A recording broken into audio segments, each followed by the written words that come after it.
So the trophy was manufactured by John Barnard and Sons of London. It's 90 ounces of solid silver, originally gilded, but over the years the gilding has worn off. And this is the first time that the trophy has travelled outside the United Kingdom and come to Australia for the championship.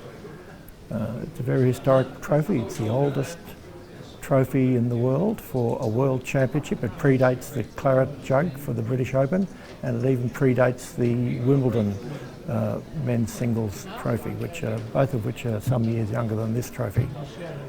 It's had a storied career, won by all the great champions over the years, and we're delighted to have it here in Australia for presentation to the 2019 World Billiards Championship here at the RACV Club in Melbourne, Australia.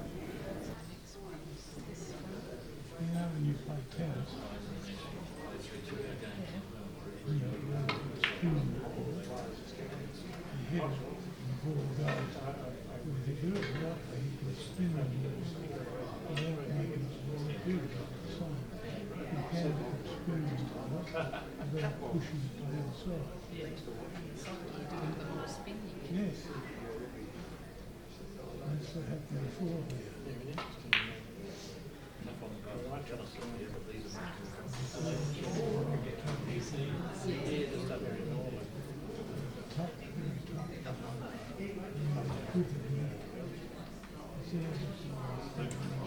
Yeah, he's a bit indecisive. They can see everything on the table from any end. Sit there and see the end.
Ladies and gentlemen, can I have your attention please?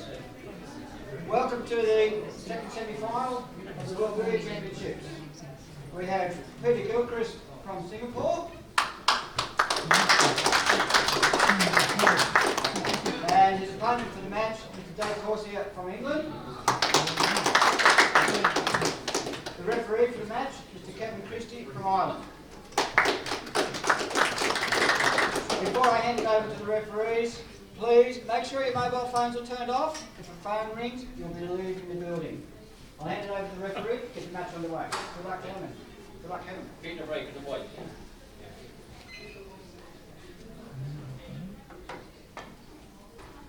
Yeah, but I've got the sound turned off.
6, Dave Causier 2.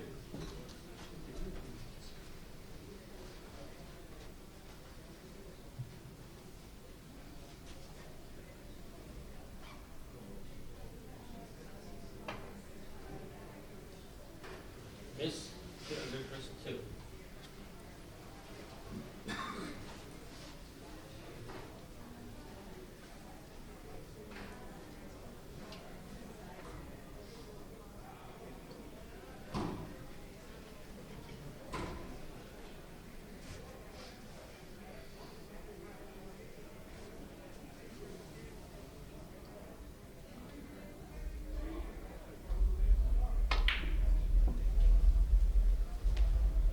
Three.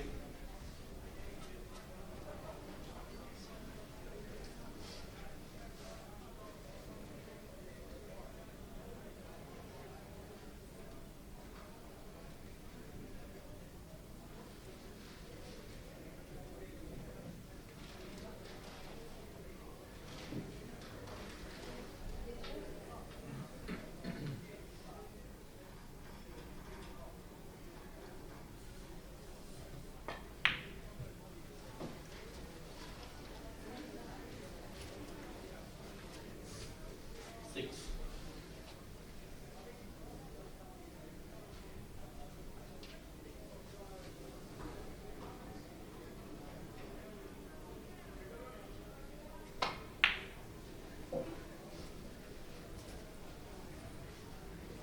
Eight.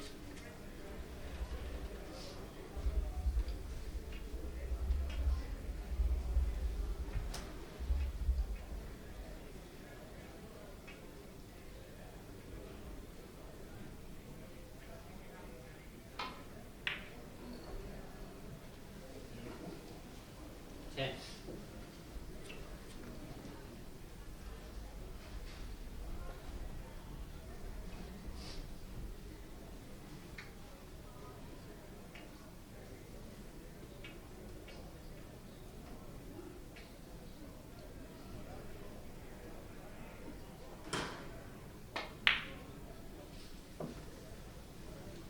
Well.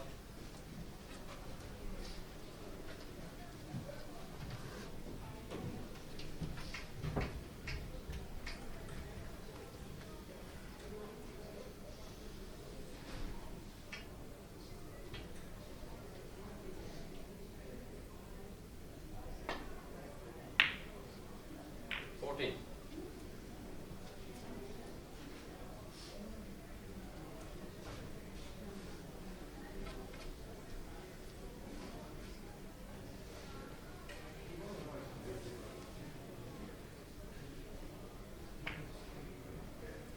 16.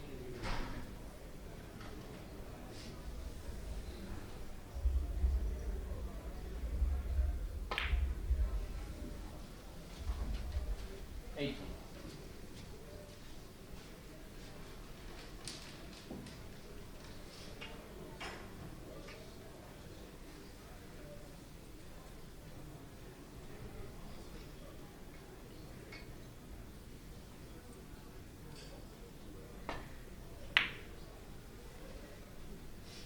20.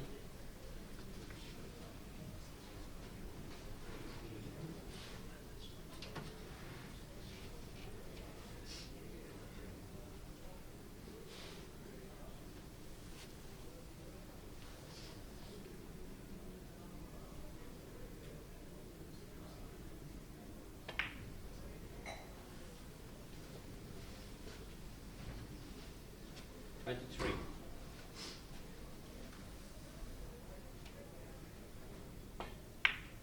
25.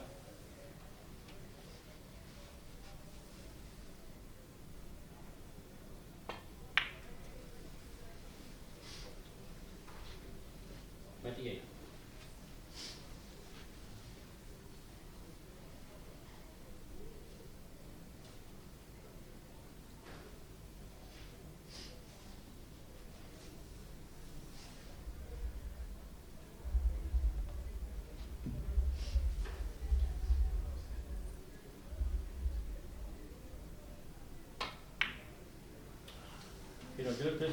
28.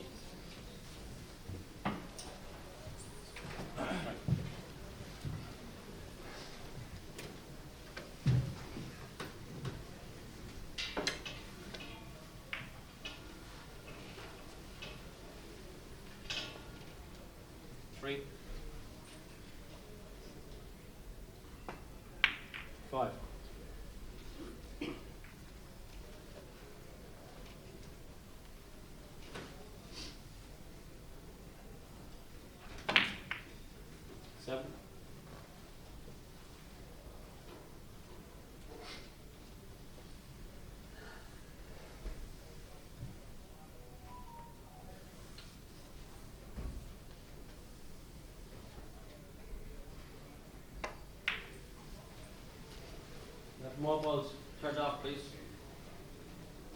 10.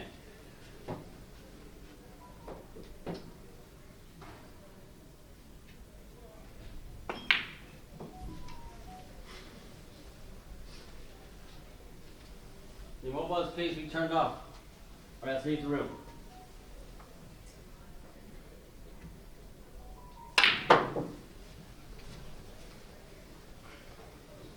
Sixteen.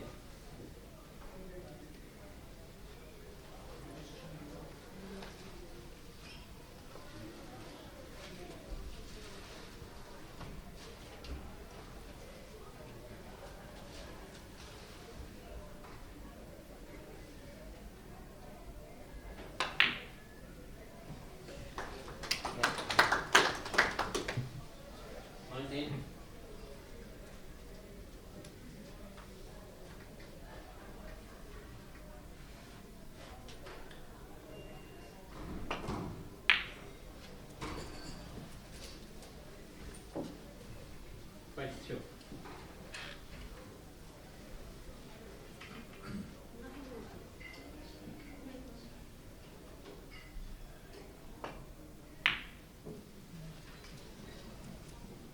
Five.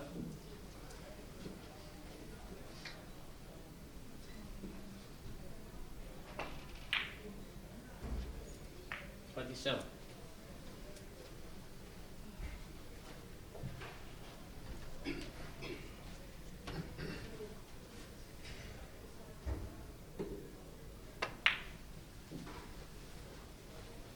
29.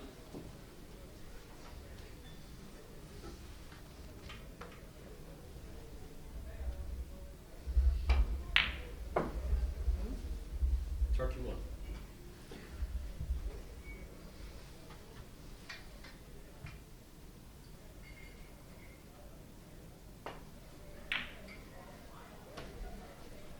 33. 36.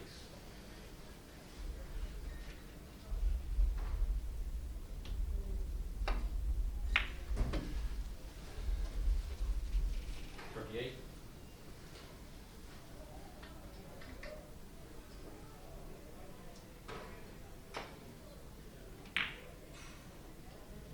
40.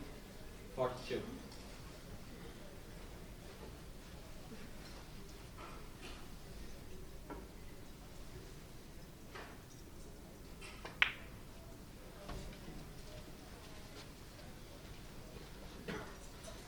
45.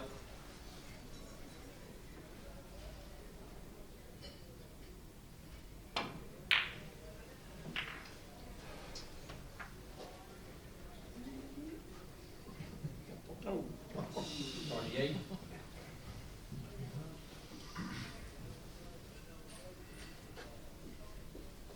51.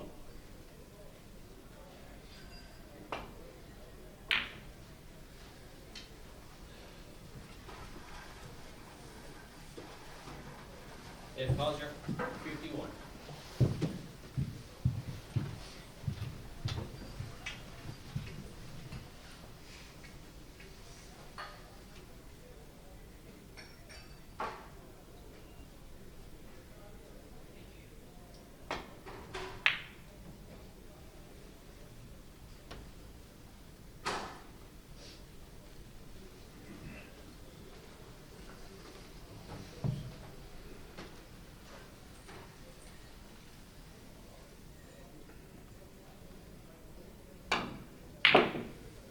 2.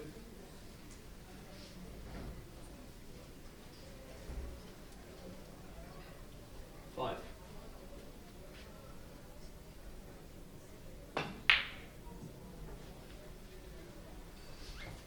Causier, 5.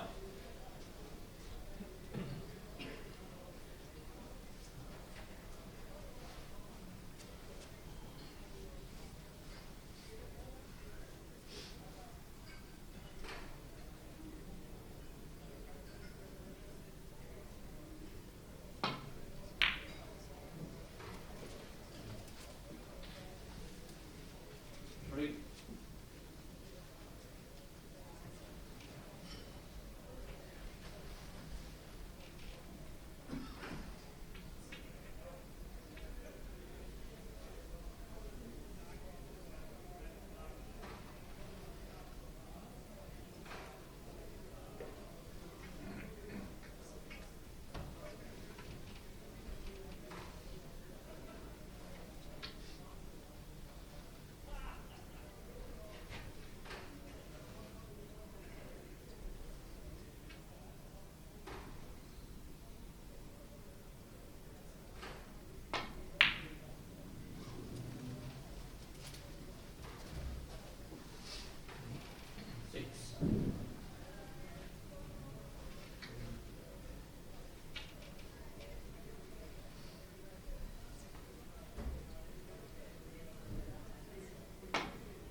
55.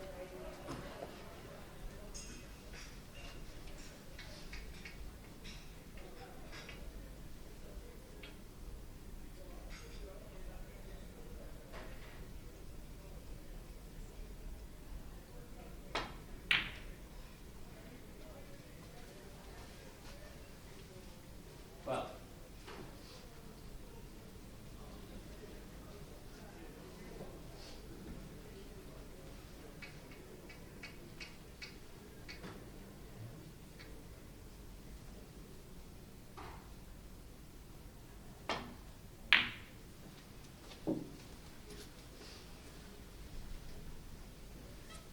15.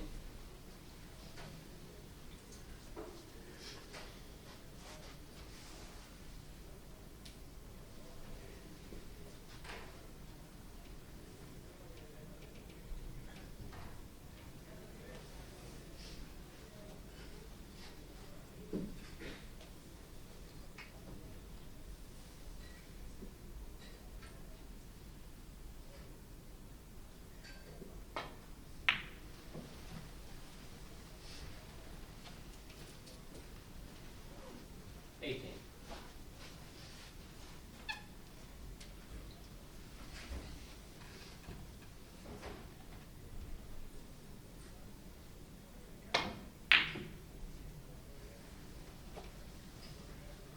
20.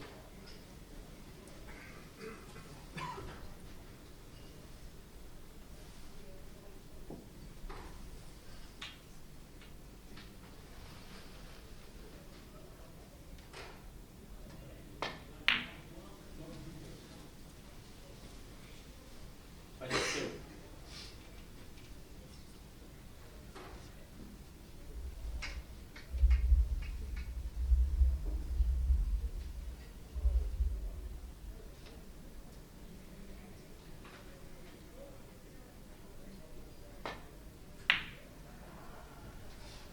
24.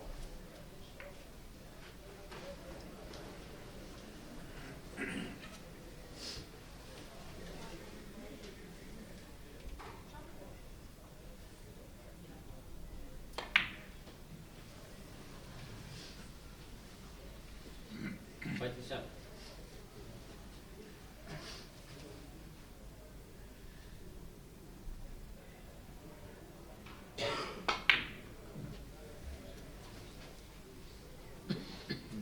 30.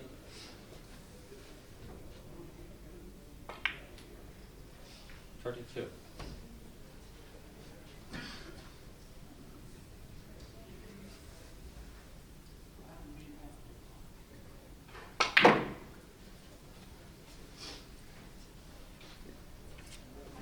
35.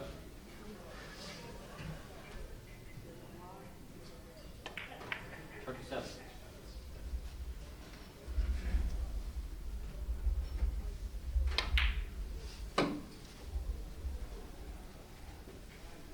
40.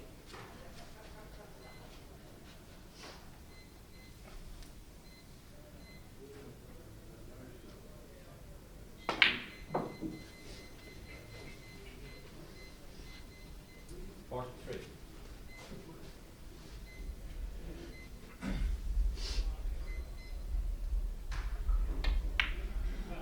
45.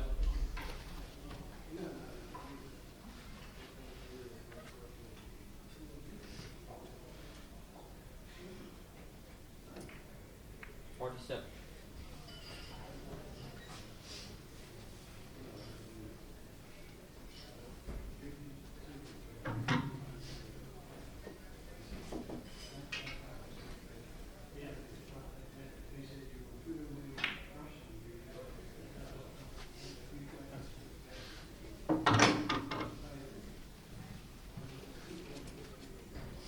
50. 52.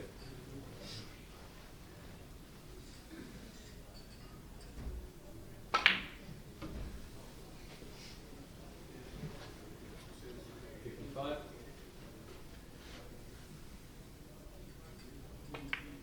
57. 58.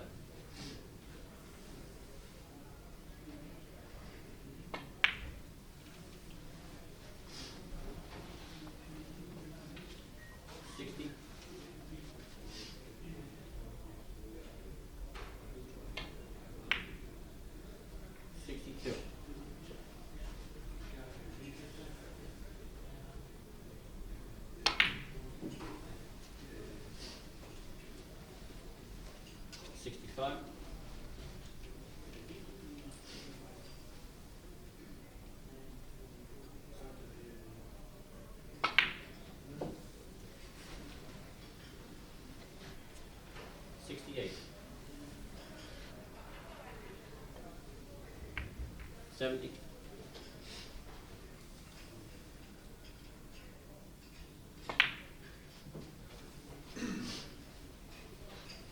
73.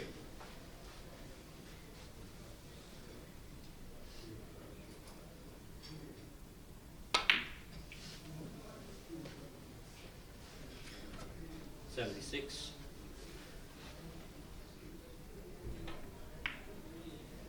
78.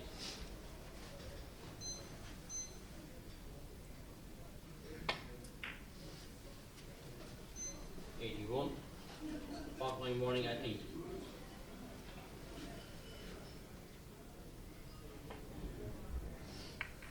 83.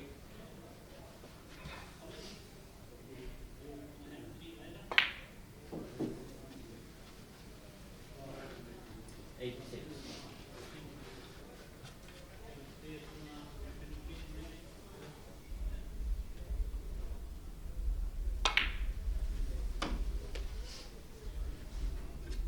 89.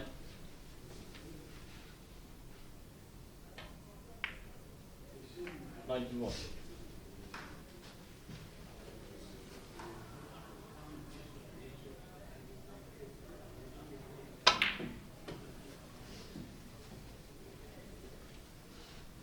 94. Bottom line crossed.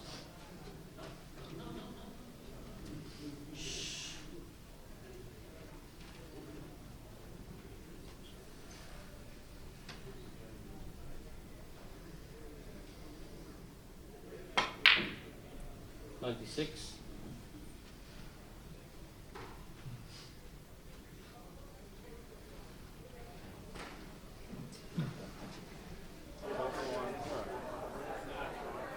'Hello everyone and welcome to the RACV Club in Melbourne, Australia for the second semi-final of the World 2019 Endeavour Life Care World Billiards Championship. My name's David Pitt and I'm joined in commentary in a moment by Ryan Mears from England, the world number 6, who's come out here to play in the World Championship.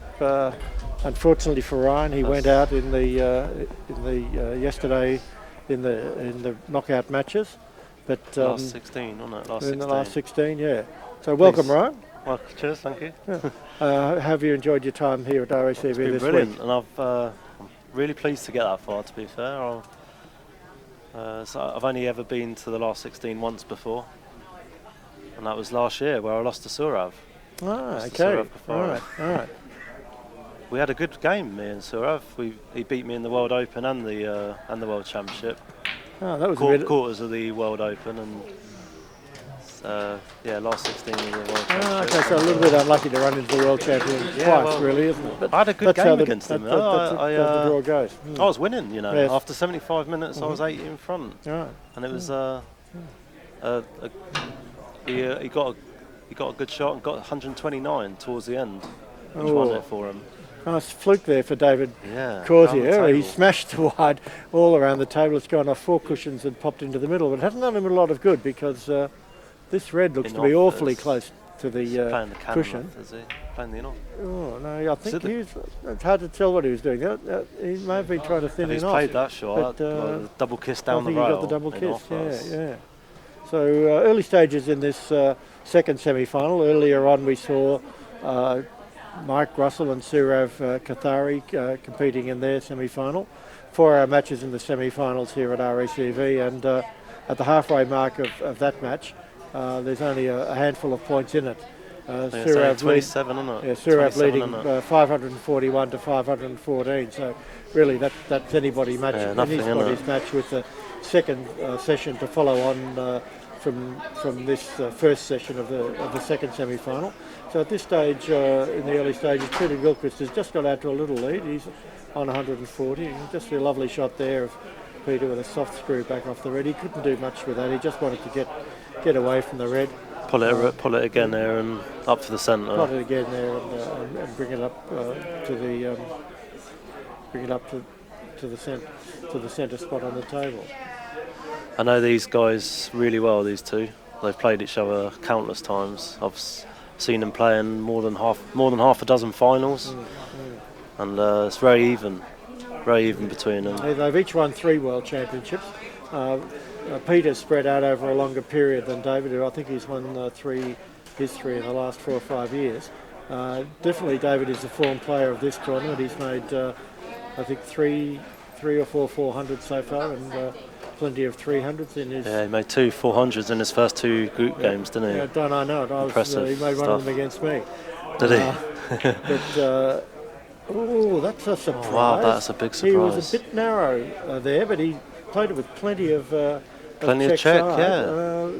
I don't know. I'm confused. I'm That's confused there. Why we that? saw Mike How Russell that didn't go? and indeed Matthew Bolton missing a few easy shots like that. So just occasionally something's going wrong here. Yeah, David Causier playing absolutely brilliantly. Had a fantastic match against Siraf. He rode that one home as he does. He had a good game Fantastic with match Dwaj. against Siraf. A great match against Savage in the World Open. He made a 655 break. Of all the finals I've seen, in that's the one of World the best Open. I've ever seen. That's probably the best I've ever seen. In terms of Fantastic drama. match that final, because The comeback effort was immense. By Devage. It was 100 mon unfinished when the bell went to lose by 7. So wonderful game that against the. He was unlucky, Dwaj. He landed straight on that red hampered cue in straight red. Any angle, he didn't need to go to bulk, and he might have had them few seconds that he needed to nick it. A nice controlled shot there from David. Very positive in his movements. David, he knows exactly what he's trying to do. He's a really strong player, very heavy scorer, and he's the one who's really been making the runnings in the big break department this week with 655. As I said, I think he's got 4 other 400s, and I think the only other one with a 400 is Sura with a 407. 407, that's right, yeah. Yesterday. Did that against Pankaj, didn't he? Yeah, against Pankaj in a great match. Huge win. That was a really good win, that for him. Really one of the matches of the tournament, with Pankaj Advani well down early. After that 400. Was it something like he scored 750 points in 3 visits or something and like then, he came back again, but wonderful billiards. Each day that we're here, we say, "Wow, how good is this billiards?" And then the next day it just gets better. Yeah, it's never ending, because as the field reduces down in number in the knockout stage from 24 to 16, and from 16 down to 8, and now we're down to 4. We're just seeing 4 of the greatest players in modern times playing. They've won 19 World Championships between them, 19 World Professional Billiards Championships between them. These 4 players, led by Mike Russell with 12, these 2 with 3 each, and Surav with 1. So absolutely a case of the cream rising to the top in this tournament. So we're just seeing David. He's got the white in perfect position at the top. He's just advanced the red up towards the middle. Send the red back up for a better pot in the middle, and better angle to pot it. Yeah, he's left that it's a little bit short. So drop cannon. So this isn't completely desirable. He always wants to avoid the drop cannons. You want to have the pots. There's always a danger here. He's playing for the double kiss, which he's got, but the white's just squirted away to the side. No problems at all. This is a great position. He can develop this back into top of the table. But once you get the white there, right keep it under the spot, you want to keep it there. Yeah, that's a nice shot. A little bit of check side just to keep himself away from the white and get onto a nice angle there. Send it in behind the red. Behind the red so there. Lovely recovery shot there. Yeah. So Brian, you're staying here at the RACV club. How is it? Oh, it's an amazing club, and the facilities, second to none. I've got 60-inch TVs. You've got everything in this venue. Yes, no, it's a wonderful really venue. We're very lucky special. to be here, and lots and lots of beautiful billiards room with 8 Alcock antique tables. So many facilities there. Beautifully prepared for this championship by Alcock. There's about 7 or 8 restaurants in here, ranging from casual bistros to fine dining, and there's also a number of bars here at the RACV. Have you been able to discover any of those, Ryan, at all? The Irish bar I've visited once, but I'm not much of a drinker. Not much of a drinker? Still, but you can always go in and have a bit of a chat. Oh. was. He did land short on that red. Yeah, I that's was just right. thinking he landed short. And he Bit did of a have to take cutback. it He around didn't want the to have to table. go in and out of But bowl. he really, I think he might have just gone a little bit quickly on that one rather than Maybe taking didn't the give himself time. enough time to. Yeah. It was a different shot to the one he was wanting. He's left them okay for Peter here. He can just play a cannon off the cushion, I think. He's He got might to be send the careful red of this, across. though. He had to hit that harder than I thought. Yeah, So me too. these could finish anywhere. 2 straight on the yellow. Long red, difficult run pot. through the yellow. He's such a great curist though that's definitely an option for him. But also the long red. The problem with the long red is he can't really control where the white ball's going. So it would be a bit of He's going to go for the run through and off. So this is the controlled shot. It's more difficult than the pot red. But this is better the one position. that will lead to good position. No, It's not going to make it. Oh, yes, Oh, it he's is. played it Oh, well. what a wonderful shot. Played it well. What a Great wonderful shot. shot. It's fallen in on the absolute last roll.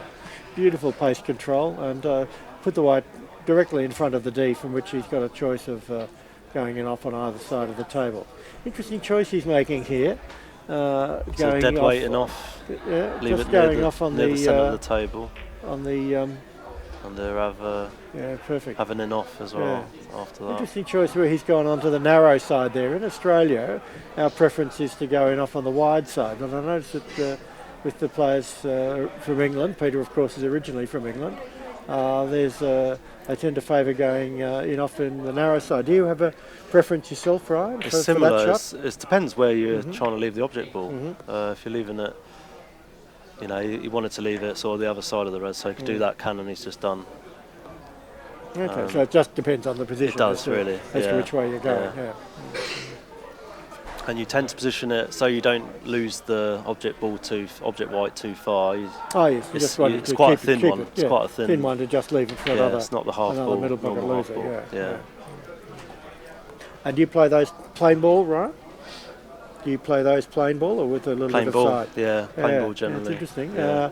Most people do play those plain ball. They're just concentrating on the thin cannon. But a great player here in Melbourne of earlier times who I knew when I was young, Jim Long, runner-up in the World Amateur Championship in 1960.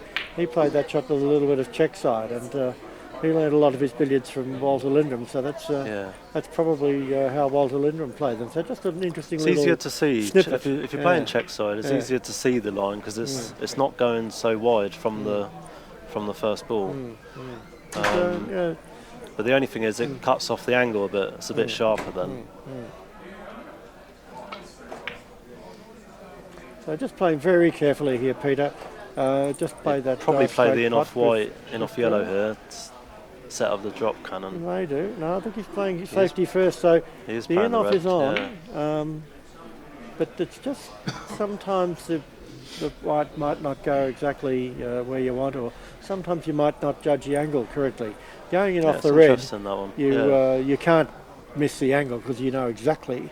And of course you've got the pot red, or in off red. So it's for just the a little next bit shot. safer. But he's brought that up, as you say, Ryan, for a pot. And if he strikes this smoothly, he can probably just. He wants to get around the yellow if he can. That's okay. Send it back in. Slow cannon. Slow cushion cannon. Yeah, just nudging the white. Lovely shot, that. Lovely touch. It's a good touch. That. You see that from all these top players. Their touch is absolutely exquisite. They can play these little cannons around the top of the ball, and they'll just nudge the second ball. This is the position here. He can sort of just glide past the yellow, and then he can send it back in next shot. A little bit of stun just to widen the angle. And that's a lovely shot. That's a really key shot in. Nice lot of check on this shot and get the yellow right behind the spot. Yeah, lovely pictures here from our producer Dan Lynch from Cue Ball TV. It's a nice He's got camera a angle on this 4-camera set up here, which is the first time we've had that, and we're getting a nice close up of our referee Kevin Christie from Ireland, who's know Kevin very well as well. Yeah, who's top doing ref. a great job here. Nice, clear voice. Once you decipher the Irish accent, you can understand everything he's saying, and very highly respected. As soon as you learn the trees, the threes, and He's a top ref, Kevin. Somebody's just giving that camera a bit of a shake there, which has been the bane of Dan's existence this week. The bit of right hand side this time, just to turn the red over, keep it straight. Was it? So a little screw back, even that simple little screw back, he just had a touch of right hand side on that. It's just so interesting to watch these top players and just see the minuscule amounts of side that they will put on certain shots, even on what looked like a perfectly straightforward, straight screw back, which a snooker player would never dream of playing side on. They would just hit it that centre wall, that shot in snooker. But in billiards, you're just trying to do that little bit more to land, not inch perfect, but millimetre perfect, because the secret of the game is not getting the shots. The secret of the game is leaving an easy one for the next shot. And these little cannons playing the side, sort of generally it turns the red over to leave the angle on the red that they want next shot. Another nice cannon off the top here, just pushing the red past the yellow, pace to catch a jaw. Pushing the Just white about up close to the line. This is lovely. A little bit thin. We might have gone. That's perfect. Yeah. That's okay. Yeah. Perhaps he came a little far on that one. I've seen Peter in Ireland. He had a position like this, and he got over 100 in under 4 minutes. Right. And how he did it by leaving a straight red after that cannon, screwing back to the same side. Pot the red again, and then cannon a red, all at the same side of the table. Yeah, we never had to walk around. Never had to walk around. I think he did something like 5 cycles of this. Yes, and of course each time he's just nudging the yellow ball. White barely moved. The object ball barely moved. No, he's a lovely player to watch, Peter. He's beautiful long cue action. He's complete mastery of all aspects of the game. No weaknesses in his game. He's a great potter. Beautiful great touch. all round. Great He's got all the shots player. in it. A Great all-round player. I saw him at Yarraville this year in the final of the Australian Open, which he won, and he was struggling to get to the top. The balls just were running unkindly for him. But despite the fact that things weren't going all that well, he still made 3 200 breaks virtually in succession. And I was in commentary with Matt Bolton, and I said to him, Peter's struggling here. He can't get them to the top, and they're just not going how he wants. And crossing the balk line there, taking that deep into the it's going into close the corner. To the pocket. It's okay. That's worked out very nicely. That's left quite a nice angle. So as I said, Peter was struggling with this, and Matt said to me, "Oh no, this is fantastic when you're playing like this. When you're forced to play all-round game, but you keep going at it." He said you gain a lot of confidence from that, and you shouldn't think, "Oh, I'm struggling here. I'm not getting the top." Just be content to take the points as they come. The top of the table will come along, and the objective is to be at the table. Yeah, nice little shot there.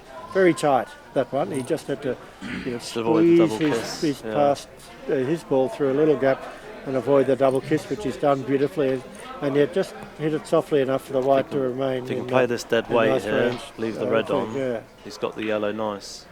He's played that nice and didn't really want to pot the pot red, but it doesn't matter because he's on the half ball line. This is true. He can just leave the red over the middle, and he'll be back there in a couple of shots. Just wobbled in off the jaw, but no problems at all. Yeah, so of course in scratching around, as I was thinking, he established a need of nearly 600, which 3 200s will do, and then after that, suddenly enough, the top of the table came good, and he went on and won that match very, very comfortably. That was the final of that tournament. So it was a very special final that Peter and Dave played in Ireland. I'm not sure if Kevin was there. I think Kevin might have been the ref for that, and it was an epic. It was a 1-pointer. Oh yes. and it went down to there was a couple of 200 breaks during it, couple each. Nasty result there. He's got a smother or a Is cover. there a masse on it? I don't even know that if he can get around behind that. On this side of the table, because when you do a masse, the cue gets trapped. If you're right-handed in this position, your cue can get trapped between your hand and the ball. Okay. And it sort of just pushes the ball away. Right. You want to be able to drop your cue down on the ball and it sort of go out to open space, and then you get the swerve. Right. So here, I mean, a Roxton Chapman, they'd be doing a left-handed masse maybe. Oh, would he? And would he be going around the outside of the red here or the inside? They'd be going around sort of the other side of the cushion, towards the bulk end. Yeah, okay, yeah. This is a very difficult masse though, because he's so close to the ball. It is difficult. You know? So I think he might. A left-handed masse would be better in a better position. I suspect he might be playing this as a cushion first cannon. Let's see. I think he is. I think that's right. Yeah. Fairly full on the red, and they go across to the yellow. This will be a great shot if he gets it. Oh, what a great shot! Great shot. Wonderful shot. Controlled shot. You know, he didn't try to hit it hard. He just. It's amazing how well he controlled that. Yeah, that was a really wonderful, difficult cushion first shot. So 118 to go. First blood, really first century of the match, I think, to Peter Gilchrist. And he's got them in nice position here. Just a simple in off. He can put the yellow anywhere he likes here. Just really. Above the red. Oh, next somewhere. to it. Yeah, that's nice. Yeah, mini it's close drop cannon there, isn't it? And could be an inch further, but it's pretty good.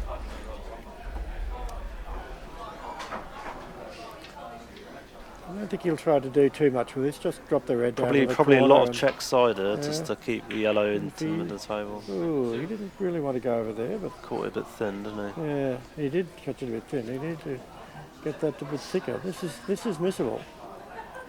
There's a bit of pressure on this one. Yeah. Good bit of cueing, and that's it. Yeah, nice shot. Great cueist, isn't it? Yeah, he is. Them shots very reliable. He's made a 147 break in snooker, so and he's had some very good results in snooker on the rare occasions that he plays it.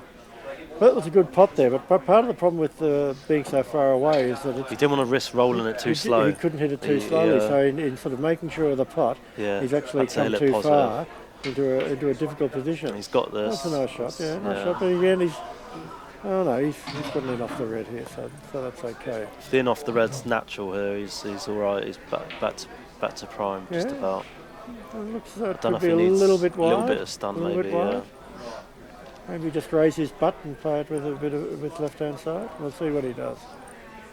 Well, the other way to play that is a thin sprue. There's about 3 different ways to play this one. Yeah, thin sprue. Those are always very tricky. Beautifully played. Just pulled it up. It's very well played. That. Position, very well shot, played. They're tough shots. Yeah. Soft screws. David Causier just hopping up out of his chair there to just see exactly where the red was in relation to the cushion. So he's got a little bit of thinking to do here. Should he? He's thinking about will I play for the off yellow maybe and play for the yellow, or will I play off the red? If he leaves it near the middle, he's got a choice of both. Yeah. Have a choice of both there.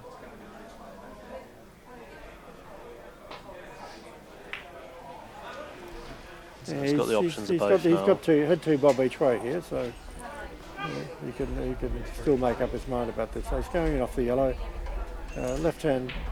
right hand side, to take it into the pocket. Just that's good yellow ball control. Pushing the yellow up, beautiful pace control for a perfect drop cannon position. Oh, do I have a secret?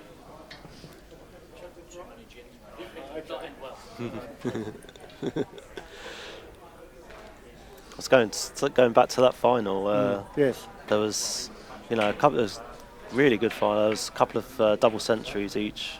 At least one double century each, and it went down to last couple of minutes, and I think it was Peter that missed, and it was 430 404 to 433, So something like that. Peter missed on the last shot. And he missed, and he was one behind. One behind, and he And missed. Dave come to the table, and he had to get the extensions out. Yes. The long tackle. Yes. And it's less than 30 seconds at this point to Yeah, go. yeah. And Dave didn't want to sort of be time wasting. Yes. But he didn't want to play the shot either. It was in his best interest not to play it exactly, and take his time. But yeah. he didn't want to win it on a shot that he didn't play. So he played it quick. Yes. And he played it quick enough that it was in his hands. He had to get it to win the match. Yeah. And he didn't get it. If anything, he rushed it. So he was still one behind then. And he was one in front. One in front. Yeah. But he missed, and did he leave Peter time? And the thing is, he didn't take his time, and he easily could have. He could have just chalked the long tackle cue. I asked the referee to that would have been enough time. Clean the cue ball. That would have anything like that, and the time would have gone. Of course, that's not ethical to do that. To ask the referee to clean the ball. In fact, he did the right thing. He did himself proud. They revised the rules now that in a situation where it's a close finish in a timed match, the referee has a complete control over the clock, and if the referee feels that it's warranted for any reason to stop the clock, even if it's like a player asking for the cue ball to be cleaned, which could affect the result of the match, or getting out the long equipment or something like that, the referee now, if they wish, has the power to stop the clock and rather than just letting it run down and have a finish which might leave a bit of a nasty taste in some people's mouths. It was a good advert for billiards that match because a very gentlemanly game. Because nice in the result, nice little double kiss cannon there by Peter. Very very pretty shot. Club players would probably just smash those all around the table, but a controlled shot there to kiss cannon they call cannon. that. Yeah. Lovely kiss cannon. Nice shot. It always looks good, that shot. It does. It hasn't turned out all that well though, because he could play. I think the red's virtually hard up on the cushion, so he doesn't want to be trying to pop the red along the cushion. Do a soft screw off the yellow. Soft screw off the yellow, but he needs the long He's got to control the red. Yeah, get a good contact on the red. He needs a very long extension to get all the way down there. This is as long as it gets. Far away as it gets. In fact, a lot of players, their extensions wouldn't reach this far, and they would have to use their equipment on the side of the table, which of course has a bigger tip and is. I think if you're not as tall as Peter, most cues wouldn't be long enough. So he's actually having to sort of. It's coming down the side, is it? Yeah, he's sort of having to reach backwards on this one, so it's not ideal, but just a nice soft shot. It's in between a little bit. It's a bit in between. He could just play a thin cannon off the yellow though, and with his class, landing full on the red shouldn't be a challenge here. It's nice and thin on the yellow, isn't it? Play that shot. Yeah, thin with perhaps even a little bit thicker with a bit of right-hand side to straighten up the white. It'll be interesting to see how he plays this. He could play this, very thin and plain ball, a little bit thicker with some right-hand side. He's done that. He checked it up. That had the advantage of doing that is he's by hitting the yellow thicker, he's pushed it up. He's gets pushed a better the yellow. white further up into the middle of the table, and he sort of made sure that he was coming in on a straight line towards the red. So nicely handled sequence there of just a couple of nasty shots as Peter moves up to 156 and a lead of around 180 now. Long way to go in this match, nearly 3 hours, just a little bit over 3 hours in this 4-hour semi-final. So as we progress deeper into the tournament, the matches are getting longer. We had 3-hour quarterfinals this morning, 4-hour semi-finals this afternoon and this evening, and the 5-hour final tomorrow, which unusually is being played over 2 2-hour sessions and a 1-hour session with suitable breaks in between. And the reason really that's been done is to allow, not for billiards reasons, but just to allow the organisers to fit in a bit of corporate hospitality and just make sure that everybody who's here for the call that red a little bit thick there, a little bit thick. Yeah, it's not ideal. Probably just a skinny enough into the middle here, but it looks like a run through cannon, doesn't it? I think it is the thin enough. Yeah. Yeah, the trick there was to just hit it slowly is to leave the yellow out of balk, which he's done beautifully.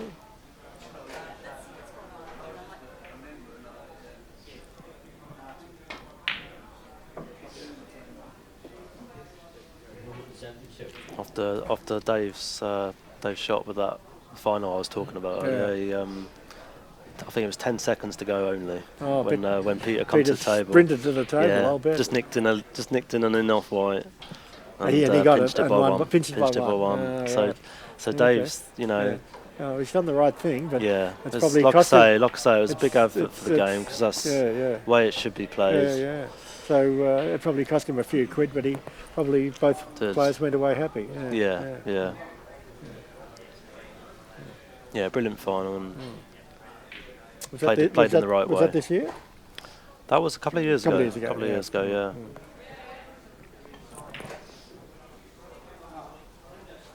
Oh, he's just left that a bit short, that pot. I think he's playing for Dave won the a double. cross-loser Dave won here. the double in Ireland Right. this year. Okay, yeah. And won the European and the Irish.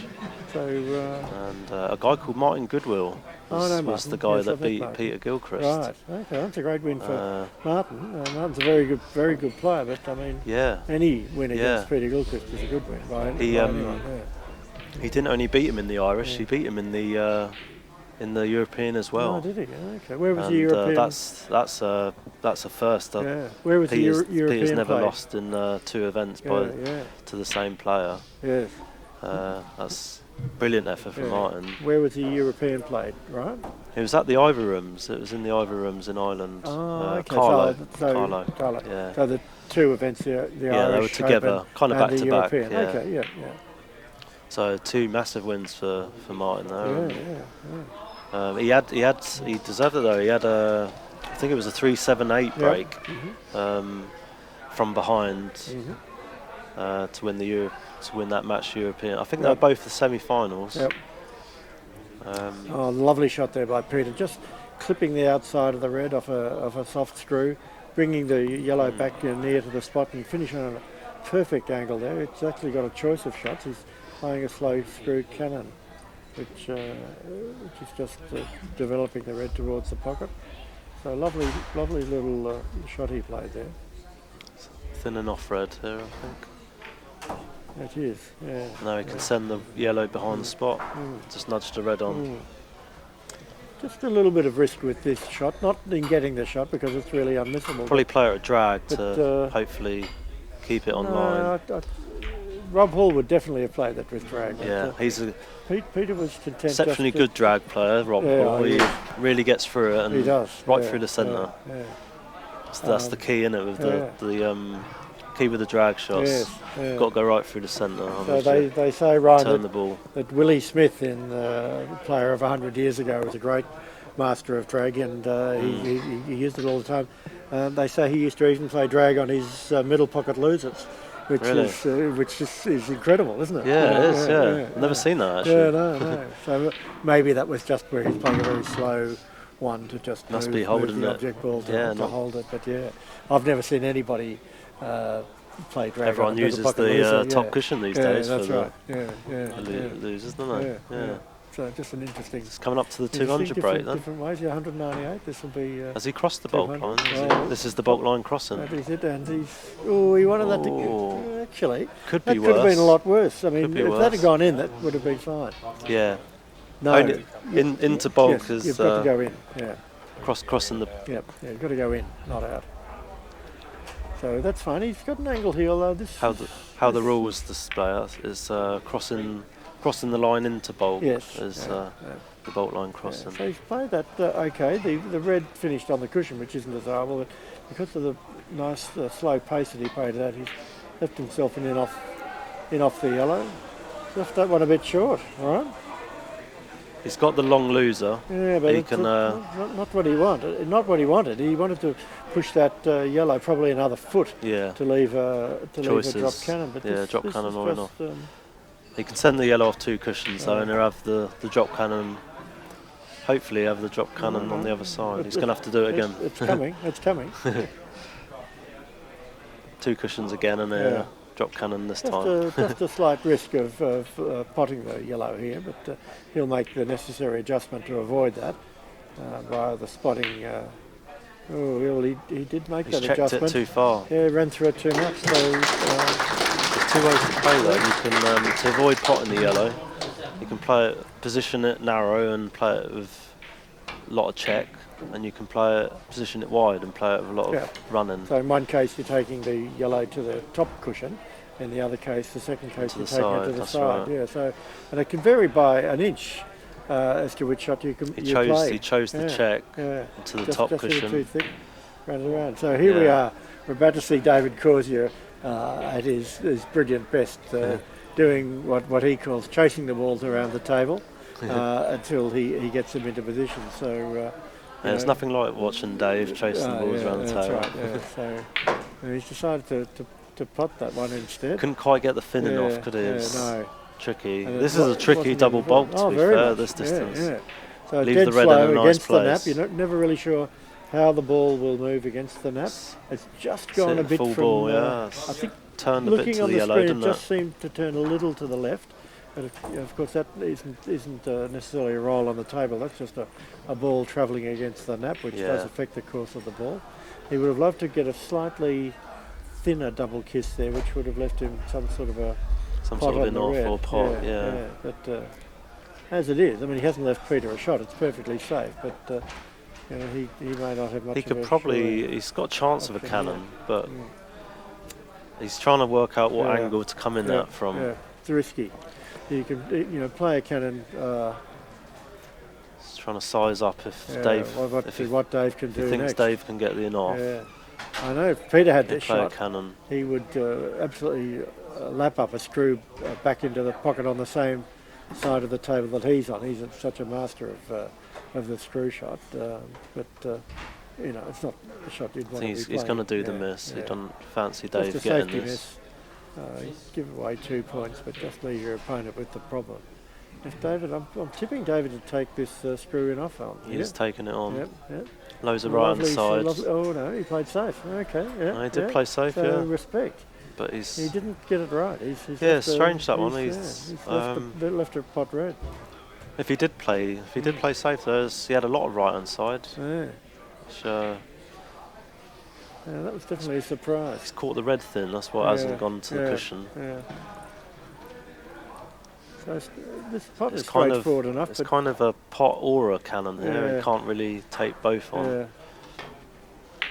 It's gone for the cannon. He played the cannon and played it beautifully. He has got it very well played there. Yeah. Don't think he can get in off the yellow though. Just a fraction short of the. He's going to have to play the red, possibly with the rest, which is never easy potting reds, even though it's. Can he reach that? How tall is he? Oh, he's plenty tall enough. Yeah. Big advantage to be 6'7", isn't it? Right. It certainly is. Yeah. Yeah, not many players can reach that. Dwaj Hara is probably the only other one. Okay, so he's just played to leave in and off the yellow in the middle. A mini short Jenny. The yellow we quite can't a thin really one, see. this one. It's It's pretty thin, tricky. And the danger of a double kiss, especially if you play it with right hand side. That's a beautiful shot. That just played it with I think he dragged that. I'm not sure, and just played that. It's a lovely shot. Which one of those shots. It's a difficult shot, but if you get it, it develops the balls beautifully into position. Like so many shots in billiards, it's a risk-reward ratio. The more difficult shot often will lead you to bigger and better things, whereas the easier shot might. I don't think he was trying to hit that right into the red, but he'll be happy with the result. It's send the red in and out of bulk here, I think. Towards the yellow. This is a good example of his mastery. He's put this red within an inch of the white. Amazing shot. He sent that ball 24 feet to get to within a couple of inches of the perfect position. That's a wonderful shot. That's okay. You can do the off the side cushion cannon and send the red.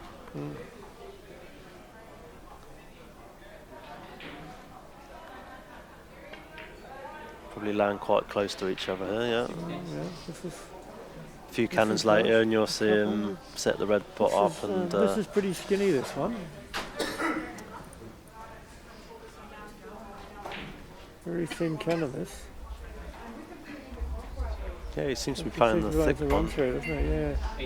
Yeah, that's quite nice. He's left them again. I think he played the nudge, the red to nudge the yellow just before the white got there. Again, it's just that this is It's very thin as but well. I think maybe he's just trying to get on the left-hand side of the red and maybe leave the red in the middle, pot red in the middle. Yeah, that's a nice shot. He's come out nice there. Made sure he brought his ball away from the cushion, and with the red being out in the open, he's almost certain He's to got have a couple of shot options. Here. Yeah. Pot red, I think's probably the one to go for, and It's like he's another playing the thin cannon, isn't he? Yeah. Off the he cushion missed that cannon. he missed that by, Maybe he should have played the pot there. Yeah, maybe. Because Didn't really get the side onto that he needed, did he? He hit it thin, didn't he? He hit it thin, red thin. If he hit the red thicker, he's getting it towards the pocket and be sort of more of a follow-through cannon.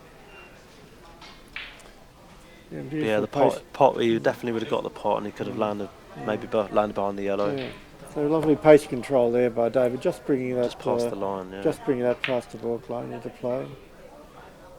Yeah, not a good contact on the red, but he's left it straight. So I mean, he's got a putt shot. He's ignoring that in favour of the yellow and white in and out baulk and cannon. Oh, beautiful, thick. Full ball contact on the red, pushing it towards the pocket. That's a good shot. That. If he puts the red twice, the red will go up to the centre spot. Right next to the white ball. He's got the white run extra. Alternatively, we'll play the cross loser here and take the red up to the centre pocket. A lead of around 240 for Peter Gilchrist after the first hour of this match, but with the class of player that he's up against, David Causier. He might not necessarily be leading after this visit. That's right. David with his welter of enormous breaks that he's been making this week. That's a good shot there. Yep. 655. Suddenly banging at 446, 463, and I think another big 400 in this tournament. So he's definitely the form player of the tournament.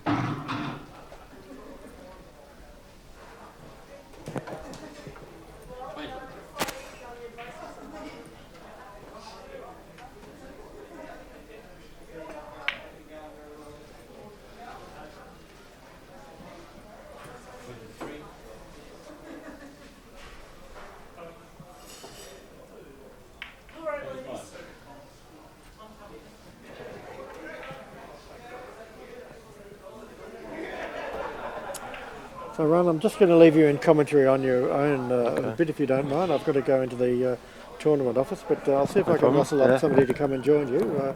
You can just carry on. Great to chat and good luck with your billiards. Enjoyed it. Cheers, thanks.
63.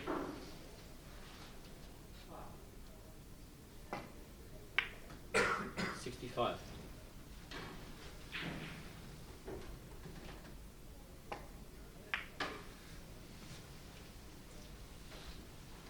68.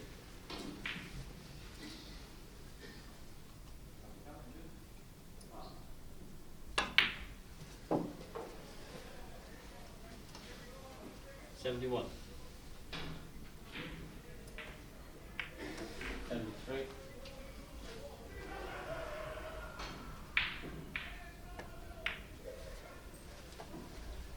76.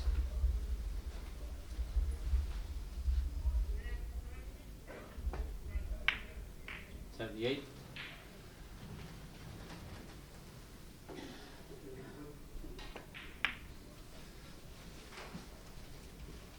81.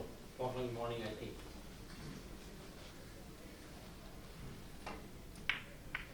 83.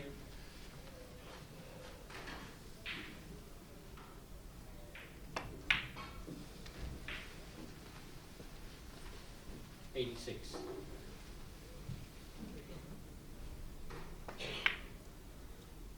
88.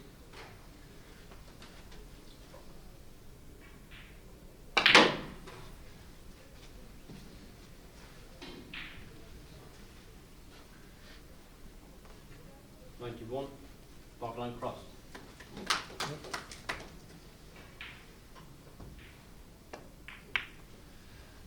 93.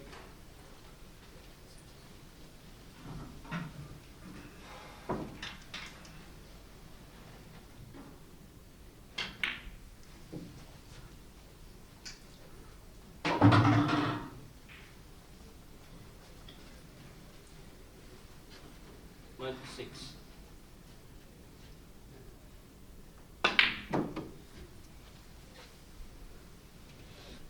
99. 101.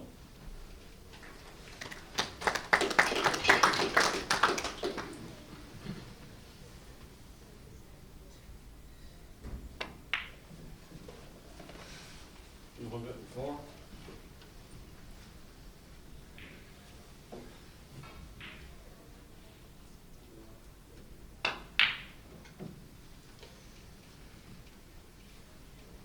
107.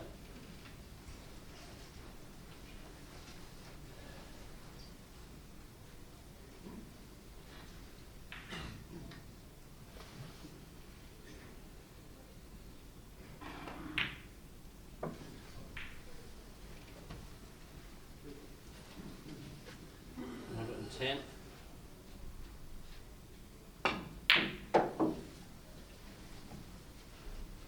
112.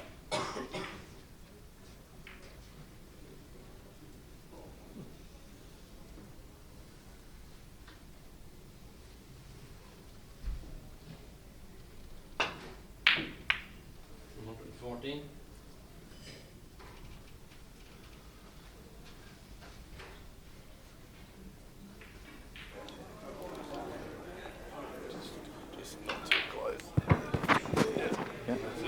So, Afternoon, everybody. Neil Croft here again with Ryan Mears.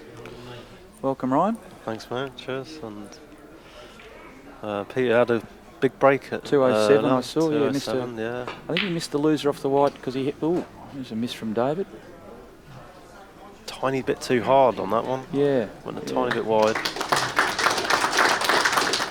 Looks like being a really good Yeah, game. Peter, Same Peter as missed a loser, wasn't it? It was, yeah, loser. I think he was playing it thick with a bit of check side to avoid the he was four shot. avoiding the Yeah. trousers, we call that. The What, that's the what? pot in the both okay. whites, we call that a trousers. Yeah, okay. Never want the trousers. No, you never do. And, Like that, you mean? That is kind of As if on cue, right? split legs trousers in the middle pocket, corner I pocket. like it. I like it.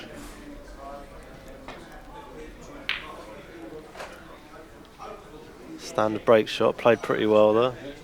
Yeah, he would have liked Red's a long way from the side cushion, which is what you there's need. no big ball there with the for the cannon. That's right. He would have liked the white a bit tighter to the cushion, but You can keep the white close to the cushion. It's Can't play the cannon. I can't think have that's it. just going to miss. It's good. It's close. No, it's not Going. No, it's not right. How did you find the conditions, Ryan? I found them really nice. The cloth speed's really nice and effortless to get the white going around the table.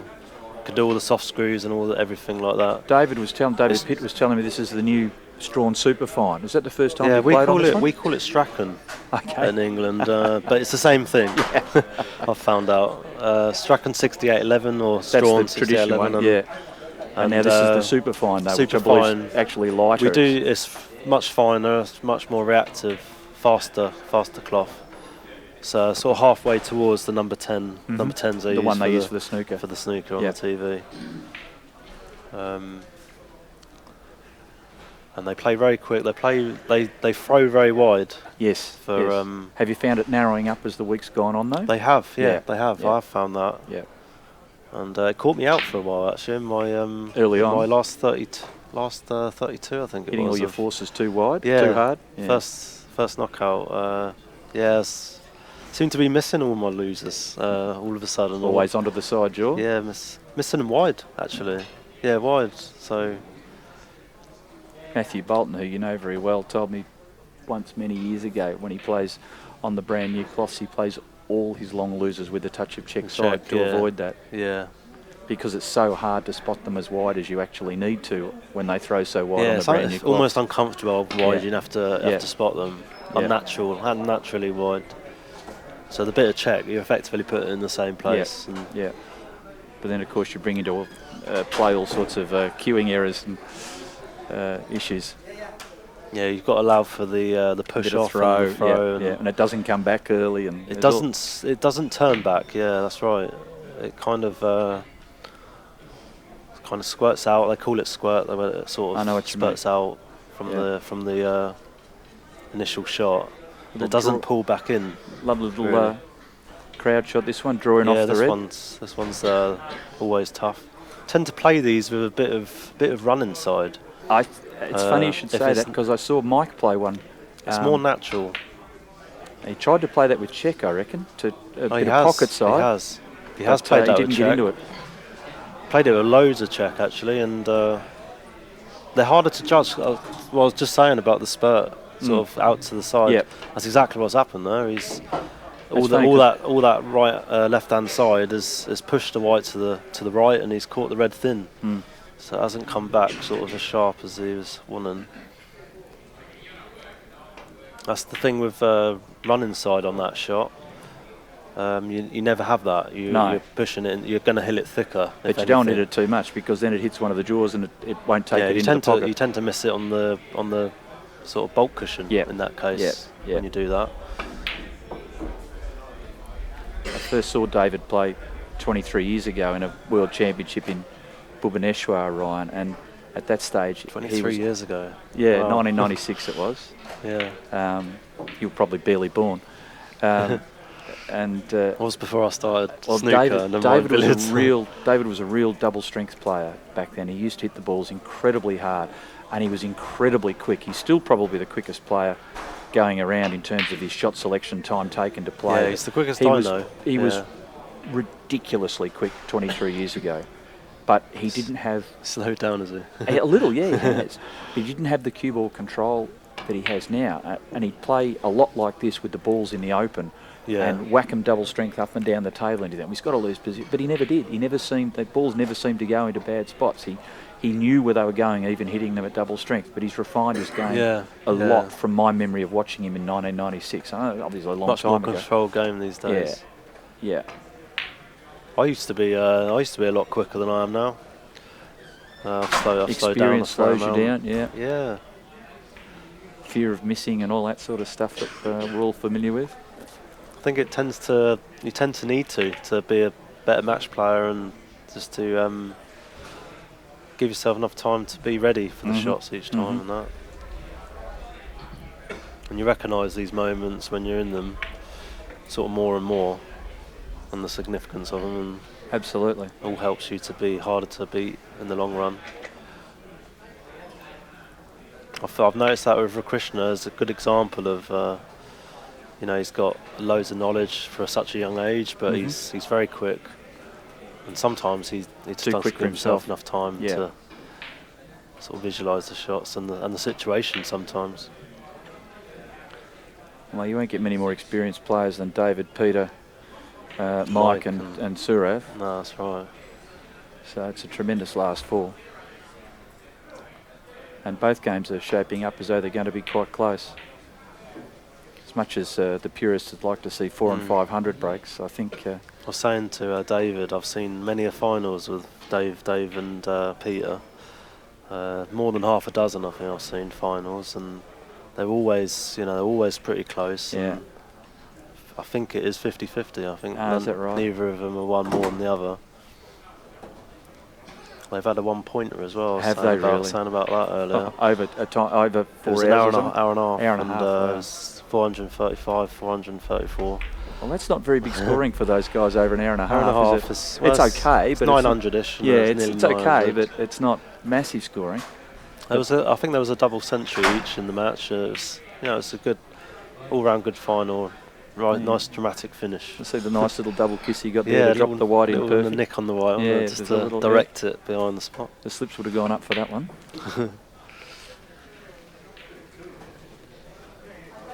He gets little flicks like that, and you sometimes think maybe he is playing.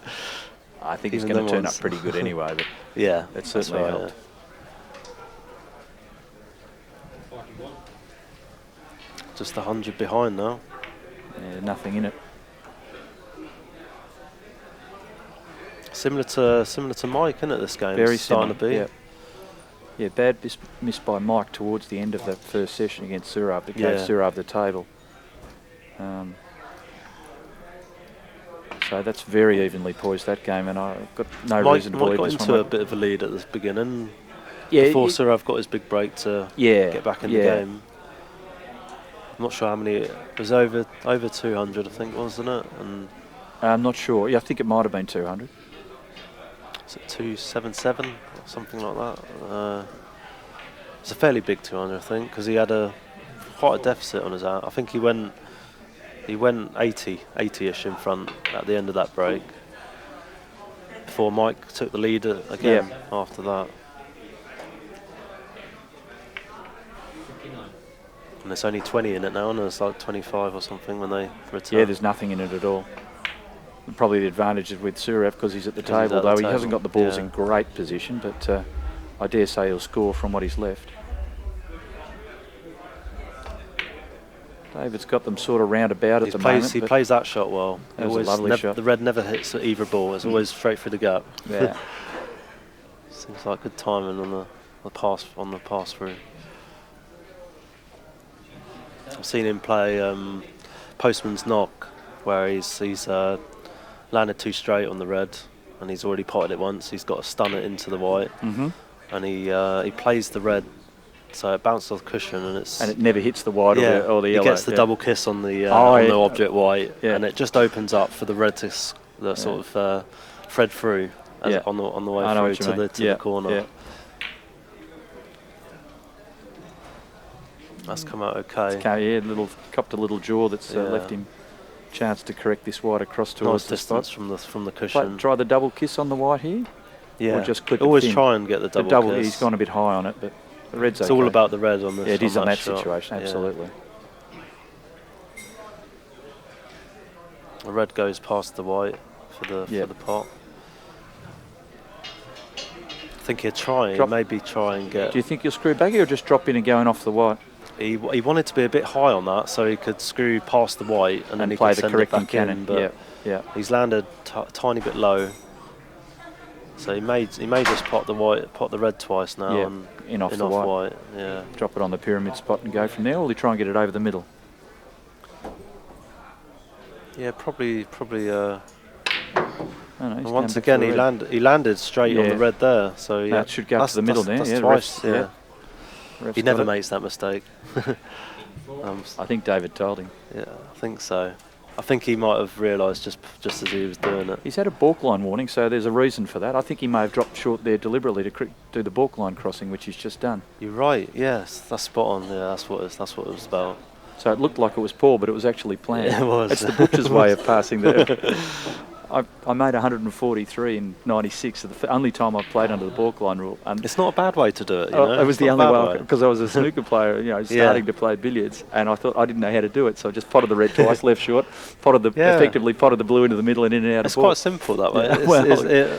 The pockets were much tighter than these days, so it was fraught with danger. I much prefer the way these guys do it. Just leaving that thin pot red and bashing it in off 5 cushions. I just love that shot. But never before or since played under that rule, so that was a skill I didn't really need to learn. On the 5 cushion shot that you talk about, it's difficult to play on that on these because the cushions slide so much. You've got to be fairly deep into the chance pocket. of going into one of the balk pockets. The top pockets after 1, 2, 3 cushions without hitting the 4th or the 5th. Yeah, you've got to be close to the bulk cushion. And I saw Mike play it in '96, and every time the ball came back towards the red, and I thought, this is going to end up too high, but it would hit the 5th cushion and then just check back up and end up perfect. The last 2 cushions. The first 2 times I thought it was a fluke, and then after that I realised it was exactly what he was playing. It's run inside off the first 3 cushions, and check. And yeah. I was sure it was going to end up wrong, and it would just check up off that 5th the top cushion, every time. It was beautiful to watch. All these guys have got that shot muscle memory to the tee. It's don't almost harder to play at the wrong pace than the right pace. Yeah.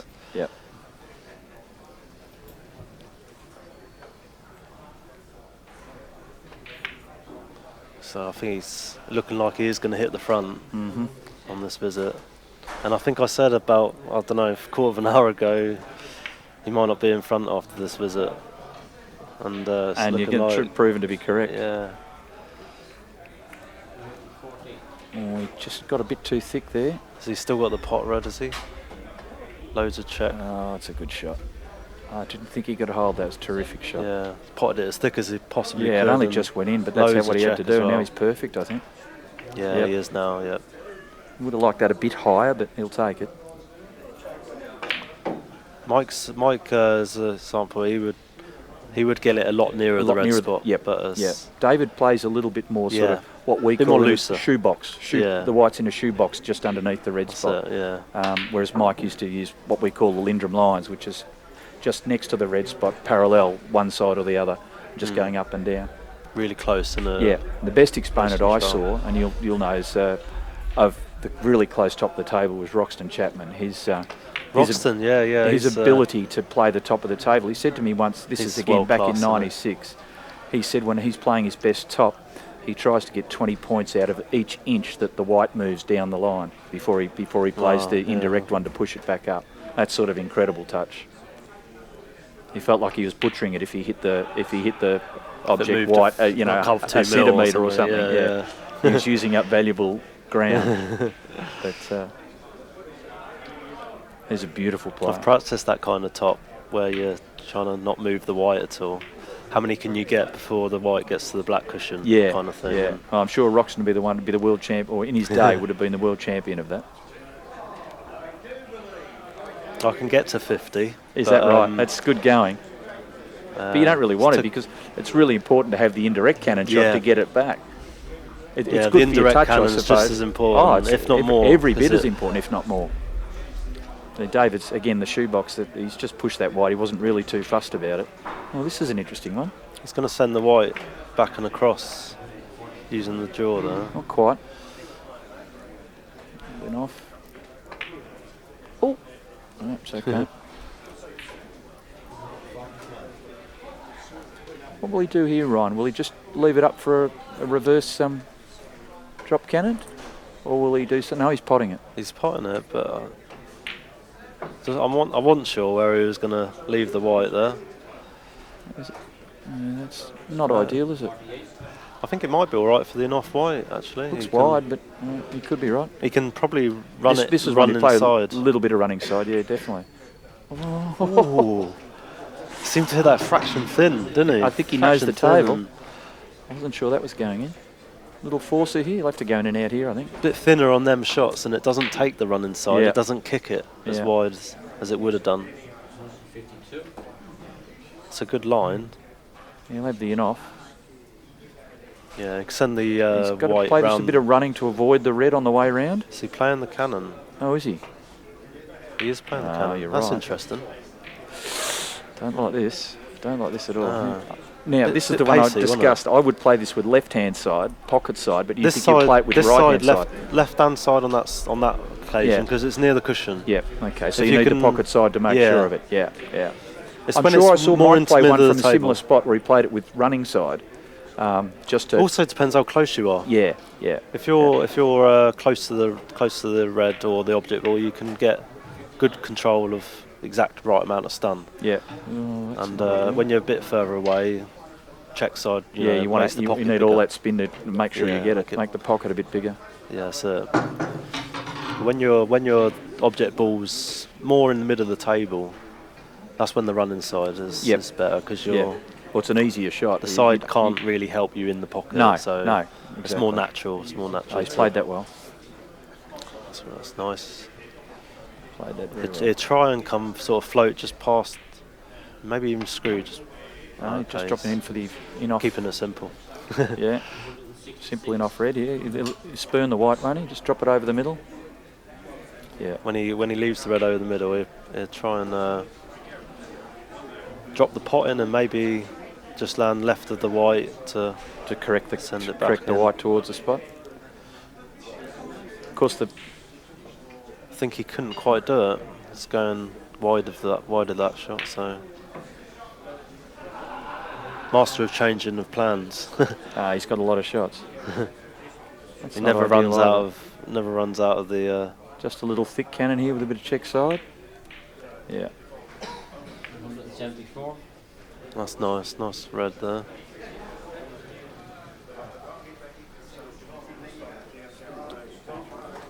So a deep screw off the side cushion there. Didn't try and do too much on that as well. No, Just he's left it always beautifully. always had the Play off this- white.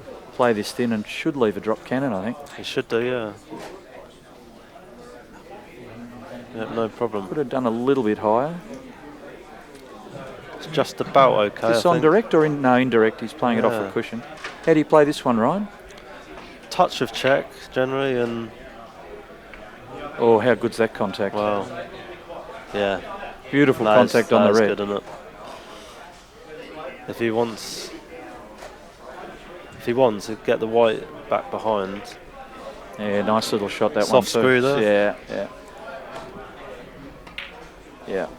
Keep himself in the The pot red. intricacies of that little soft screw are lost on, unless you know what's going Yeah. on. You didn't realise how good a shot that was.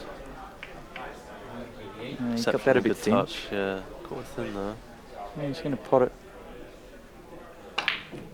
Of course. He's Bolt on line one out. Yeah, crossing. he's crossed Yeah. there. Again, it was no mistake. He did it deliberately.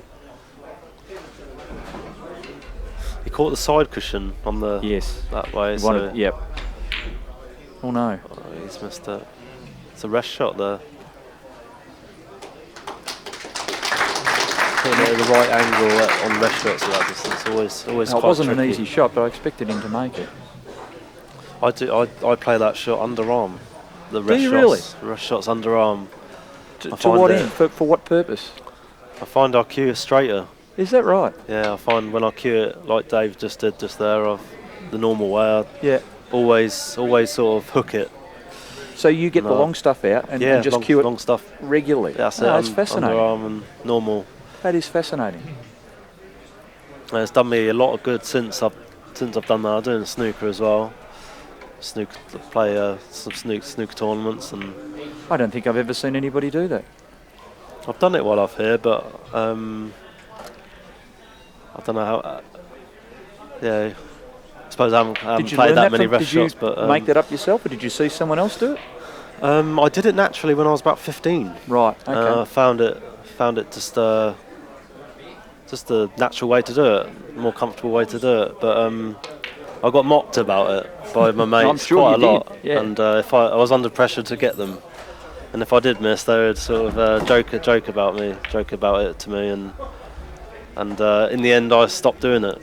but I And stopped then doing he got it good enough, you felt like he could keep doing it again. until I saw Pankaj. I saw Pankaj. Okay. Sorry, not Pankaj. Sonny Akani. Right, yes. The guy on the snooker. He come in the scene and he did it, and the commentators, Clive Everton, everyone were asking him about his underarm rest technique, and he's got a special extension, so he can reach all the really long ones. Yep. Underarm as well. So it must be 5 foot long or something like that. Yeah, it's something like that. The length of the cue. And it's kind of smooth to the cue, so there's not a, because that's the thing with my extension. I'm cue on the chin. It's kind of on the bit that's extended, the telescopic part of it. So yeah, I haven't got a special extension for the shot myself. One good shot here, and he's in. He's in nice, what the mare's off definitely this touch round. on the yellow here. Yeah, great shot. Use the jaws, slow Use the 3 red down. jaws to slow it down and leave it off the cushion. Beautiful shot. He's in prime now. He is. All of a sudden. But yeah, that encouraged me to go back to it, and that was a couple year or so ago now, and I've really benefited since. Yeah, good one. I feel like my rest plays improved. So you play probably all up rest shots to you play like that? 75%. All rest shots accurate. you play underarm. If I can reach it, yeah, every yeah. single one. I can screw the ball back. I can do everything more, and it's more accurate. I think he might have covered the spot here, Ryan. I think he's going. He has covered going it. up He on has the covered pyramid it. spot. He can go across the pink spot, and he'll have across the pyramid He's not quite spot. high enough there. He'll have to pot this and screw up for the other side. Yeah, it fell down a fraction, didn't it, on the nap? Always there. tends to do that. Yeah. Soft screw here, I think. And he's high enough this time. Yeah, that's a good shot. That's nice. Just the other side of the middle pocket line's perfect. Just drop onto the yellow, Yeah, and he's doesn't have to do anything. He just mini drop this one. thickish half ball. Well, he's hit that harder than I thought, but he's tried to gather them rather than interesting one. Hit it a fraction harder, didn't he? Yeah, I think he did hit that a bit hard. He's not. He wanted to make sure he didn't. He's not going to play a hit little the indirect inside. off the cushion inside the white onto the red, is he? I think he looked at it. I think He's he is. definitely looking at it. This is a shot for the crowd. He's playing it. Yeah, he is. Yeah. Oh no, he's not. But he's got Well, I really don't- thin yellow there. What Really. happened then? Did he? Really he must thin have yellow. played it direct off the yellow, surely. Yeah, thin, really thin yellow. Loads of side, wasn't it? Turn it into the red. Oh, that's all right. This a nice example of soft screw here. Soft Yeah. screw cannon. Again. Plays this with right hand side. Just turn the red over for the pot. Yeah, nice.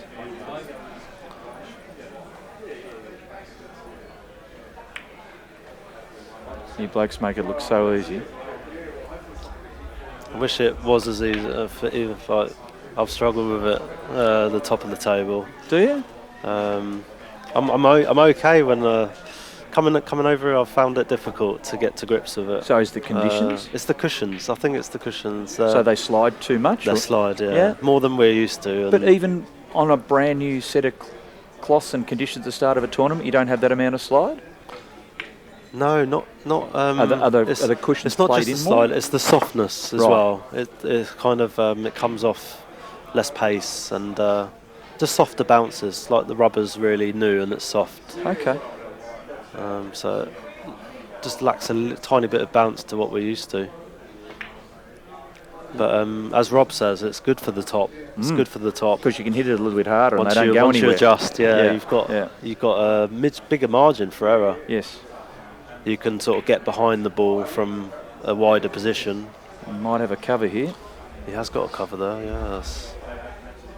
I don't know if he's got the yellow onto the. Well, he has, but I think he's got to play it with a bit of pace, which means he's going to Yeah. split them up. Yeah, and he's close to the yellow as well. I'm not so sure what his next shot's going to be. Even if he does score here, he's going to spread the balls wide. He's going to have to do the off the cushion cannon. Oh, yellow, 2 cushions onto the red. He could play 2 cushions. He could play side cushion, black cushion, and red to yellow. But if he plays the 1 cushion, he's got to hit one of them Quite hard. fairly thickish and quite hard. Which is what he's done. He's got He's it. done it well. He's Nice oh, leave. it's worked out Nice okay. leave there. It's a not an easy putt. Judged but well. I Judged I well. expect him to get this. He could play Them this. shots are tough because if you have a fraction of side that you're not playing for, you won't hit it. No chance of getting it. Yeah. It's a good pot under pressure. And he's hit the front now, he's just taken the lead again. I think there was one in it just now that I saw, so that pulled up a little bit against the net there, didn't it? It did, didn't it? Yeah.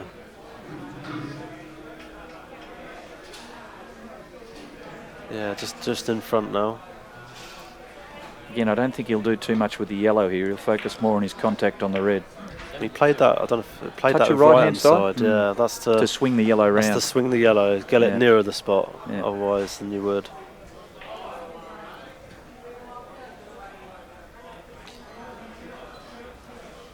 I'm still a bit afraid to play it that way. Afraid of getting. I always try and get the contact on the red right to leave the red. Absolutely. And, run inside compared to check side. I'm too afraid not to get that contact on the red right.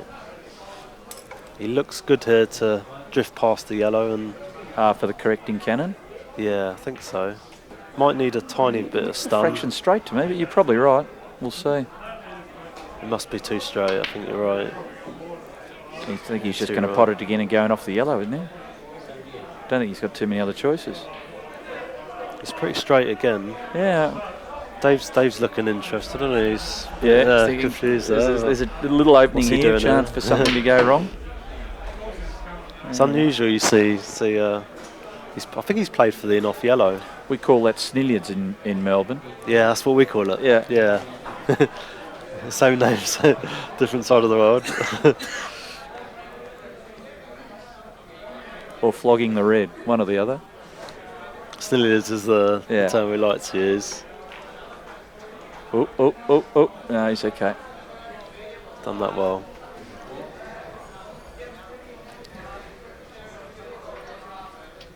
Think you'll put the yellow up next to the red here and try and play a couple of cannons, or I was just thinking though, he's played the in-off red, and he is on 80, past 80, he needs to cross the bulk line. He could have rolled it in. He could have belted that in, yeah, you're right. He might have missed an opportunity there. It was natural, really, wasn't it? Didn't have to do too much. It was thin, but he didn't have to do much with it. Yeah. He in his 270 only crossed the balk line on 201. He was right at the death. His last 198. 198. He crossed the balk line to get to 201. Yeah, he had no margin for error there. He didn't have the balls under perfect control, similar to this. So he's got 14 points to work with. I suspect he could just nip the red in and try and hold for a little sort of wild sort of. I only did one cross line bolt line crossing in my World Championship go, and against my mate Nathan Mann, who was on this table on the stream, and first time I got to 97 and I'm trying to cut the red in, and I'm thinking cut the red in the middle, set up the pot red, bit easier this time to get the pot, cut the red and go off the black cushion, get into bolt, and I had a brain freeze. I played it dead weight. Oh no! I forgot, and that was it. Foul. I missed the red. Luckily, I missed the red, so I won a foul. Interesting here, mate. He's got 94. Yeah, he ain't got much to play with, is he? He's going to have to. Well, if he goes in off the red, he needs a good red here. If he ain't got a good red, he's played it well. He's going to have to cut this in thin. He could pot it and screw back past the line. It's an option. Oh yeah, okay, and leave a long drop cannon. No, he's going to take the risk. He's going to go in off, and then try and leave it closer, and belt. Hang on. What is he doing? He's not. He's forgotten a bit. Oh, he's got 99. Has he crossed? No, he hasn't. Oh, hang on. I've missed. We must have missed it. Well, we must have missed him. We're too busy talking to each other, mate. I definitely missed it. The referee would have called it. He was definitely on 81 when he got that in off red, where I thought he could pot it and go in and out. And I haven't seen it since then. It's funny that, isn't it? Yeah, we've missed that. I cannot remember. I was telling you my story about the bolt line. Yeah. I'm sure the listeners at home are thinking, who are these two clowns? Don't know what's going on. But anyway.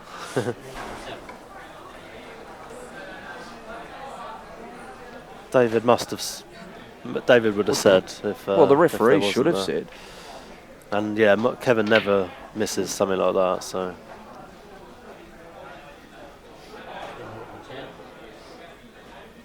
if Kevin has missed that, that's the first. Trying to think. Oh, did he? Right. You're right. How many was he on? Yeah, when the red was close to the pot and he just screwed back very gently off the red and potted in the middle, he must have got across the balk line then. Yeah, you're right.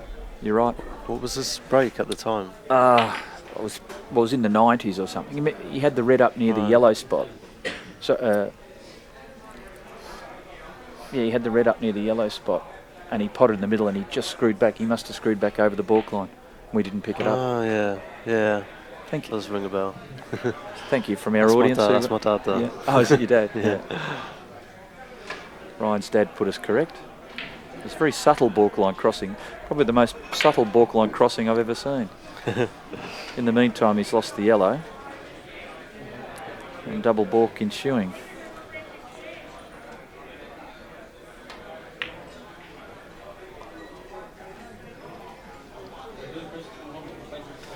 He's underhit that fraction. He wanted to have the off red. Not much to go on here. Dave will just bury the yellow on the cushion.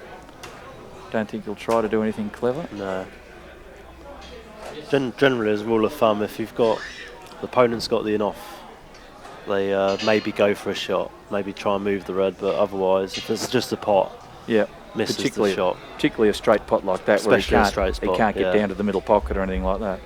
You pot this and try and play for a sort of wild, sort of long distance cannon, I think. Won't Nearest the side cushion, where his hand is. That's what he's got. Played it well. It's not bad. He's played it well. It's going to be thin, but it's on. Yeah, that's pretty good. Yeah, it's probably where you'd put it by hand if you were going to have this shot. Yeah. I think he'd have liked it a ball wider, but he'll take it. He's sure to avoid the double kiss. Absolutely. As well, so he's thinned it. It's got the cushion. Now, is that He lucky may or have is that played deliberate? that. He may have played that. It's towards the yellow. David doesn't. I don't know how David looks about that, but I'm not sure David's convinced that he did play it like that.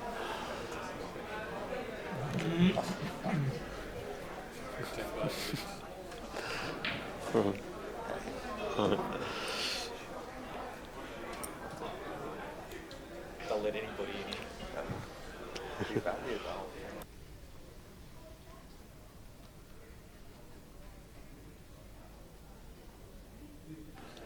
We've just been joined by greatness in the commentary box. Robbie Folvari's dropped in.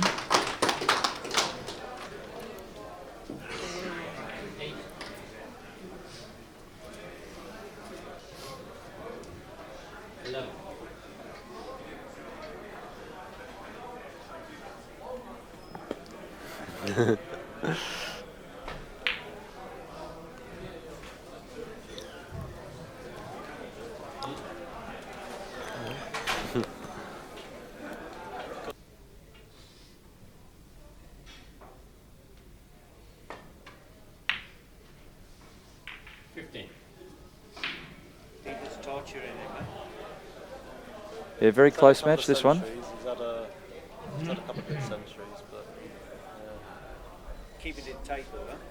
yeah, not taking too many risks in that.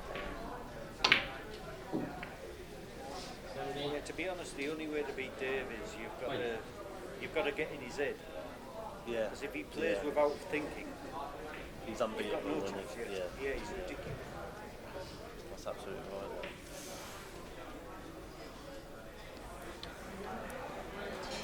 Just go on mute for a minute. I can't believe the best player for the last 60 years is saying that somebody else is unbeatable. I find that quite interesting.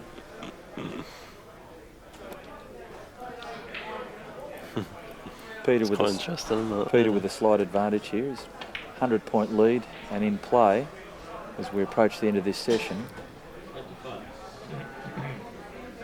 If he can get the balls under control, there's every chance he could take a substantial lead into the second session.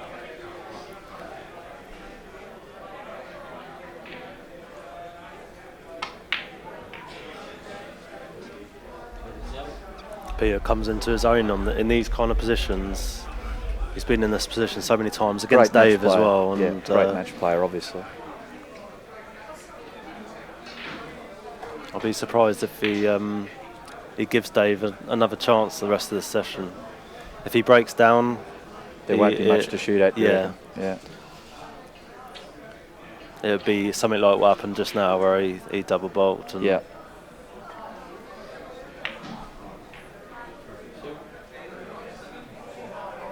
It's a little bit tricky. Possible in off the yellow. This is a kind of position where I'd be getting the extension out, doing the And underarm, play it underarm soft screw, like stun red onto in the off. red. I think he's just got a simple in off the yellow, hasn't he? It's not too bad. It's a bit It's very thin, straightforward. Yeah, it's a touch of check, I think. Right. But Yeah, not too bad, is it? If he can dead weight this cannon, he can keep the yellow behind the spot. Oh, he's a little bit fraction thick. but it'll be all right. He didn't like that shot much, but I think he'll like the result. It's a good result. We call this easy top when it's just above the spot. Yeah, we call it And reverse top. It is a lot easier. Reverse top, yeah. Yeah, unfortunately the yellow ends up near the pyramid spot in about 3 shots, so you have to think of something else. I'm much better at this kind of position than the normal top. I find that hard to believe, Ryan. I've been known to get a 50 break in under a minute with this. That is good going. You can just sort of when it's a bit nearer, ideally, but you land straight on the first red, roll it in, and just a nudge cannon on the second shot. Just a little gathering shot there, which is not going to work out, I don't think. He can do a cushion first cannon, bit of side, black cushion, left hand side there. Just got the referee. Put out a call to the referee to take a step to the left. There we go. Thank you to Dan to. It's tricky though with the long stuff. Not it's that going to be easy. tricky. Yeah, there's not. This is not easy because you've got to play that with a lot of left-hand side. Oh, if you can reach it without the long stuff, he's looking right round. Good shot. Yeah, good hit. Again, made it look easier than it was. I think it's still not out of. He's not out of jail yet. Little soft screw off the red onto the cushion onto the yellow. He's going to another little soft screw here. I think might gather these back together somewhere near where the red is. Yeah, soft stun.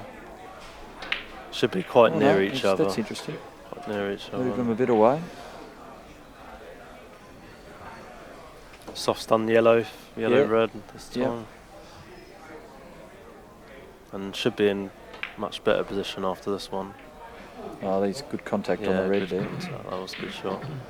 Yellow's gone a little bit further than where he'd like, but I think he can play on the red for a little bit. Can leave the loser and rescue the yellow now. A few shots time. Mm-hmm.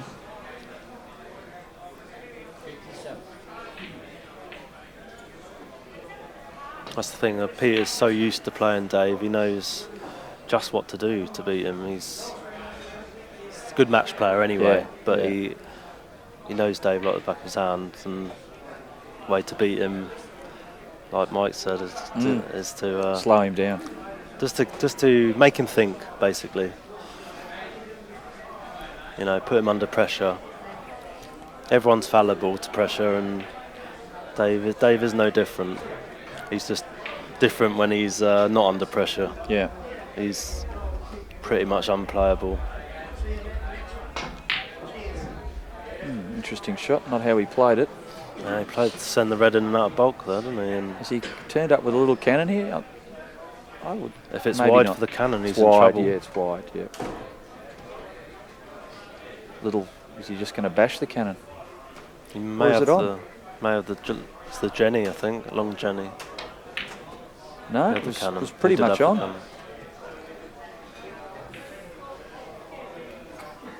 Minutes to go. Good pot here, and he can recover it. If he can keep at the table for the rest of the session, is Tough shot. It's a good shot. Very good shot. And he's landed nice now. He can send the yellow back behind the red. Little thick run through. Yeah, follow through cannon, and good contact on the red. Leave the pot and away he goes. Yeah, it's a good shot. First danger sides for David here, I'd suggest. Yeah, Dave gave a look there just before he. Oh, he's had a kick. Yeah, no, I think he underplayed it. I just don't think he cued it well. No, you're right. He's going for the kick. I could just tell by his reaction. I've seen the reaction many times.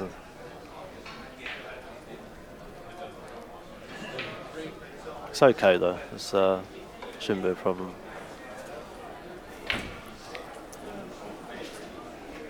Yeah, that's recovered now. Bump it up a little bit and leave the pot.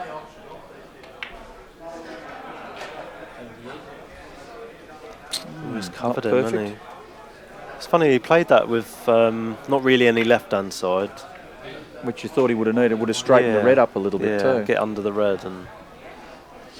Still, he's holding the table. I think that's his key. He's looking. I'm sure he's looking at the time, thinking if I can just hold the table here, he can have a 250. Yeah, be very lead. mindful of it. Very mindful of it indeed, because he's been in these finals with Dave, and he's when he hasn't kept the table like in this position. Yes. Well, there's the balk line cross. We didn't miss it that crossed time. It early. Thanks to Dan for pointing that out to us. So the balk line's being crossed, folks. So there's no issues there. Tap on the leg from Dave. Nice drop cannon position. Not quite. And that looks good to me. Oh yeah. Yeah, be okay. That's nice.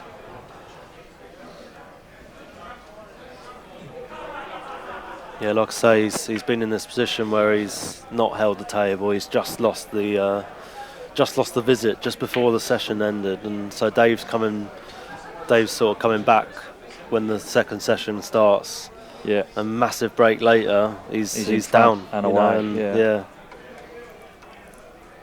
So important to be at the table when you're coming back. Well, if he's at the table in another 8 minutes, he could easily have another 150 points. Yeah, it's huge. It's huge to be.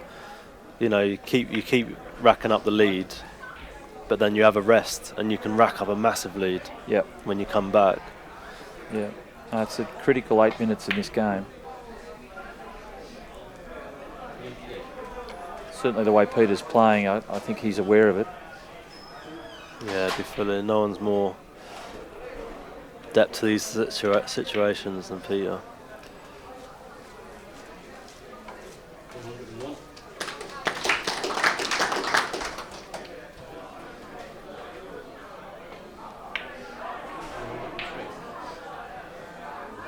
Another good shot, just pushing the yellow up to the line. It's a nice spot now. Easily correct it back down behind the spot. Yeah. Looks a little bit short to me, but I'm sure it's okay. I thought he may soft screw that to keep himself near to it, but it's worked out. Yeah, it's a good yellow this time, but is he all right for the pot though? I think so.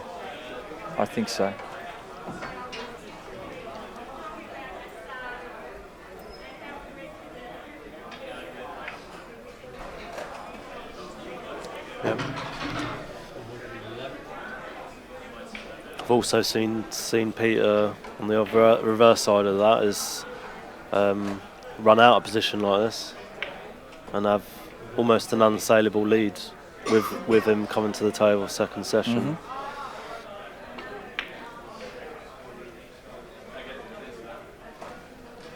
He's held the spot there, so nice position for the cannon here.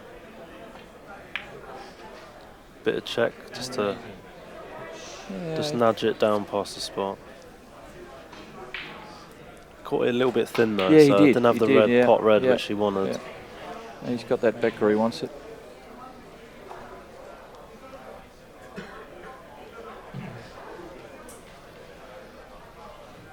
Be an in off this time, and he's going to have to.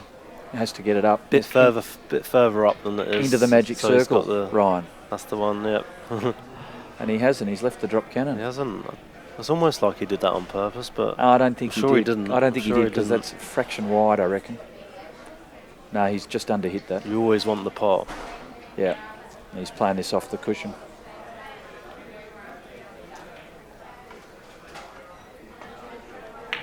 It's a cushion first, Cannon. That way round, there's no risk of a cover, but it's landed pretty hampered. Yeah, that's okay. Red goes, so.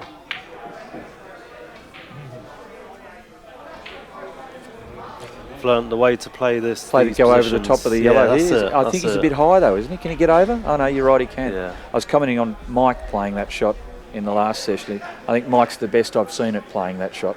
It's a good trick to know, that one. Yeah. Makes a big difference. So Steve Brookshire.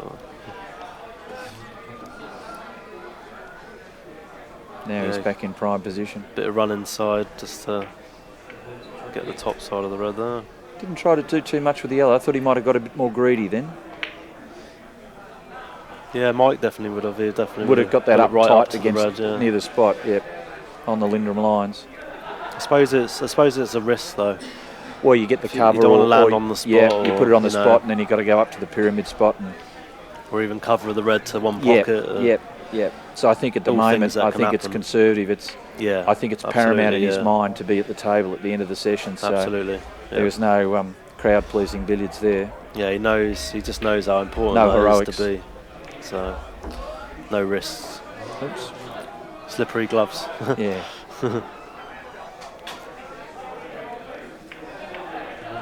Lovely contact on the red there. Yeah.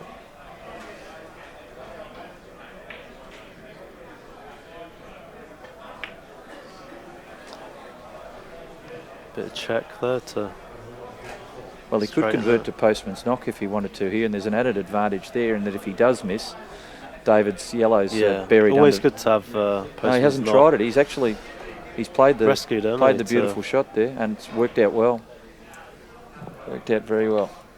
300 lead looks pretty good at the end of the session here.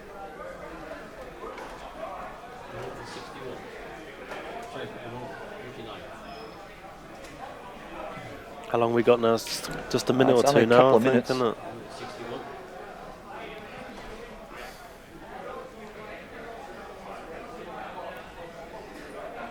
Like I said to you earlier, I'd be surprised if Peter gives up the table before the session finishes. 3 minutes and yeah, and it's looking like that now, and it's 300, very close to 300 lead. And at the table in perfect position, it's a mountain to climb for David. I said a while ago, the only way Dave's get back to the table is a double bulk. Yeah, if he loses the white, or the yellow, as the case may be. Yeah. And it looks like he's not even going to be doing that. Get to the 200 before the session finishes. He might be crossing the balk line around about the time when the bell goes.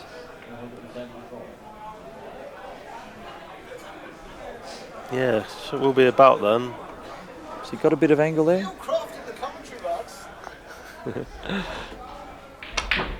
Just enough angle to force Matthew it out. Bolton's just walked into the commentary area. Just telling me that those that can play, and those that can't, commentate.